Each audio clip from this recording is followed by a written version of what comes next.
പിന്നീട് ഇരുന്ന് ആലോചിച്ചപ്പം ശരിയാണ്, ഞാൻ ഡേറ്റ് ഇട്ട അതേ ഡേറ്റിൽ വാടകയ്ക്കാണെങ്കിലും ആ വീട് തന്നെയായിരുന്നു എനിക്കുണ്ടായിരുന്നത്. ആ ഡേറ്റിൽ എനിക്ക് ആ വീട് കിട്ടുകയും ചെയ്തു.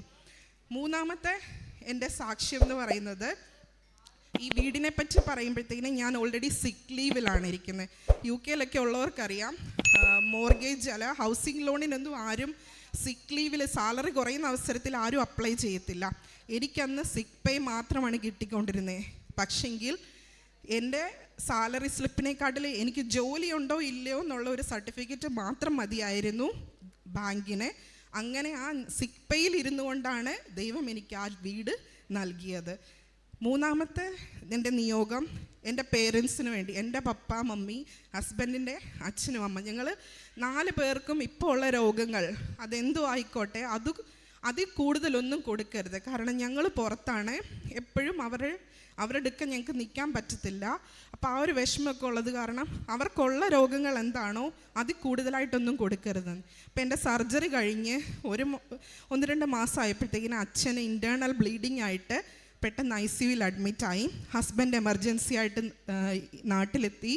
അപ്പം അച്ഛന് സ്കാൻ ചെയ്തപ്പോഴത്തേക്കിന് സ്കാൻ റിപ്പോർട്ട് പ്രകാരം സിറോസിസ് ഓഫ് ലിവർ എന്നാണ് പറഞ്ഞത്. അപ്പം ഞാൻ അച്ഛന് വേണ്ടി ഇവിടുത്തെ ഉടമ്പടി തൈലം അച്ഛന് വേണ്ടി ഞാൻ കുരിശു വരച്ച് പ്രാർത്ഥിച്ചു. ഇപ്പോഴും എനിക്കൊരു ഭയങ്കര ധൈര്യം ഉണ്ടായിരുന്നു, അച്ഛനൊന്നും സംഭവിക്കത്തില്ല, കാരണം ഞാൻ ഉടമ്പടി എടുത്തതാണെന്നുള്ള ധൈര്യം എനിക്കുണ്ടായിരുന്നു. ലാസ്റ്റിൽ എൻഡോസ്കോപ്പി ചെയ്തു. അപ്പോൾ ഹസ്ബൻഡ് ഇങ്ങനെ വെയിറ്റ് ചെയ്തിരിക്കുക. സിറോസിസ് എന്നുള്ള ഡയഗ്നോസിസ് ഫൈനലായിട്ട് ഡോക്ടർ പറയാൻ ഓൾറെഡി പ്രിപ്പയർഡ് ആയി പുള്ളി. അകത്ത് കയറിയിരുന്ന് വീഡിയോ കാണിച്ചിട്ട് ഹസ്ബൻഡിനോട് പറഞ്ഞു, അതൊരു ചെറിയ അൾസറാണെന്ന് മാത്രം. അതായത് അച്ഛൻ മരുന്ന് കഴിച്ചതിൻ്റെ ഫലമായിട്ടുള്ള ഇറിറ്റേഷനായിട്ട് ഒരു അൾസർ ഉണ്ടായി. അച്ഛൻ ബ്ലഡ് തിന്നർ എടുക്കുന്നത് കൊണ്ട് അത് ഇൻറ്റേർണൽ ബ്ലീഡിങ് ആയിട്ട് വന്നാണ്. അത് പെട്ടെന്ന് കണ്ടുപിടിക്കാനും പറ്റി. അച്ഛനെ ഹോസ്പിറ്റലിൽ നിന്ന് ക്യൂറായി വീട്ടിലെത്താനും സാധിച്ചു.